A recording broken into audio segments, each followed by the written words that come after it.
Hello guys, how are you guys doing? Once again, it's Real Talk. Tagal na akong hindi nakapag-upload. I've been really busy and it's super cold right now. This whole week dito nasa mga nasa 5 up to 15 degrees Fahrenheit. This whole week, ha? So, sobrang lamig. Sobrang lamig. Okay? But anyways, sa sobrang tagal kong hindi nakapag-upload, I'm gonna upload this one. Because this one is really good.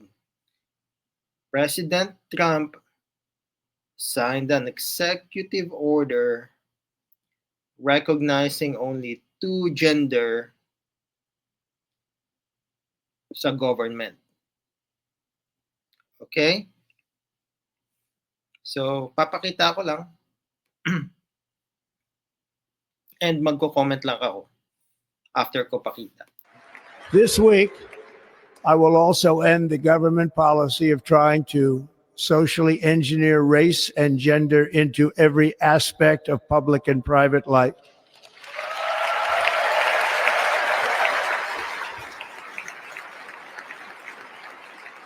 We will forge a society that is colorblind and merit-based.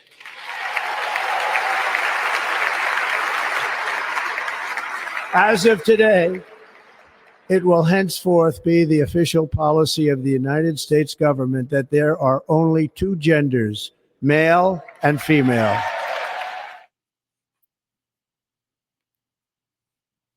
Okay. Check this out. I'm going to show you how I afford. All right. Okay. So, this is so mind-boggling kasi maraming tao na do not understand this, that there is really only two gender.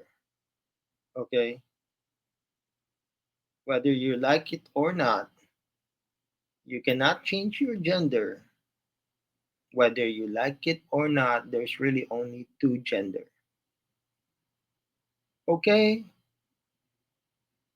Now, marami akong naririnig, okay, and maraming nagagalit dito dahil gusto nilang i-promote yung ideology ng LGBTQ, okay? Pero sabi ko nga, there's only two gender, whether you like it or not. And you cannot change your gender, whether you like it or not. Okay? And this is not rocket science. Sabi nga ni Ben Shapiro, it's been established. This is basic wisdom. Matagal ng ganito, since the beginning of time. Okay? This is how we procreate. This is how you create a family. You need a mother and a father. Okay? You cannot create a family if you have two fathers or two mothers. Okay? Kasi ngayon sa mundo, baliktad ang mga isip ng mga tao. They think na, yun nga, I can change my gender. And what's worst is tinuturo nila to sa school. And nakakawawa yung mga bata. Because they are young kids that don't know better. Bata pa sila, they don't have a mind of their own yet. So if you teach kids this kind of crap, how do you think they will end up?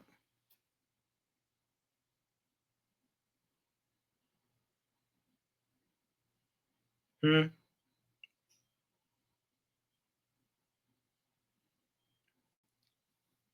This kind of ideology is crap.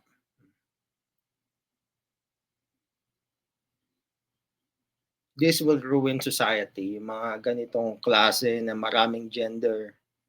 There's really only two gender. Okay? And you don't need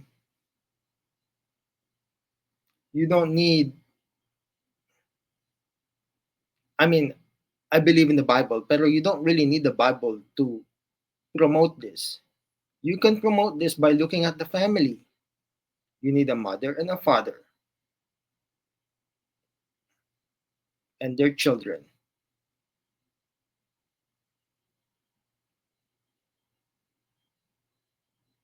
Okay?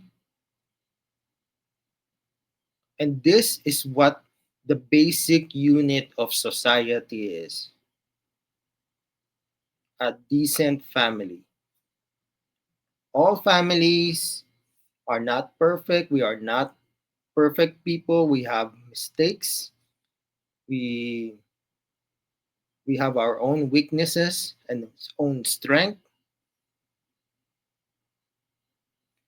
but we still need a family. And every family is different. And every family is dysfunctional. May pagka-dysfunctional, my strength and my weakness. Okay? So, yeah, mabilis lang that this is just basic. Okay?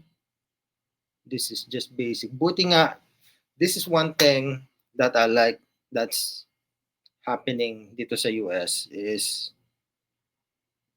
everything is going back to normal. Okay? Well, yung ano, itong part na to, this part is going back to normal na there's really only two gender. Maghanap kayo, okay, sa buong history ng mundo na na ano na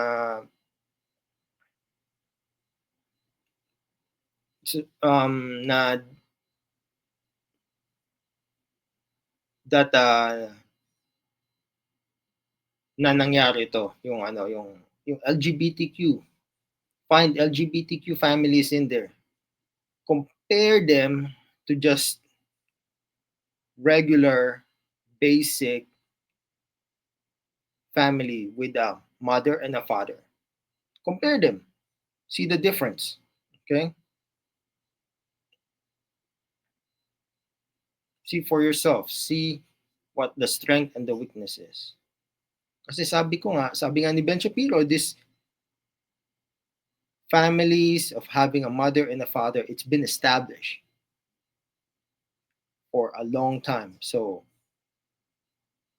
that's what you need to procreate is a mother and a father. Two mothers can't procreate and two fathers cannot procreate. Okay?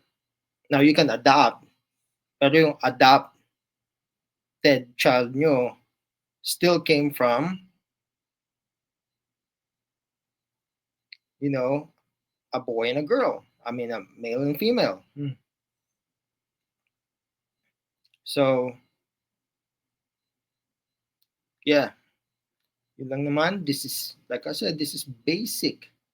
This is very basic, but a lot of people mistake this. Okay? So, yep, yun lang.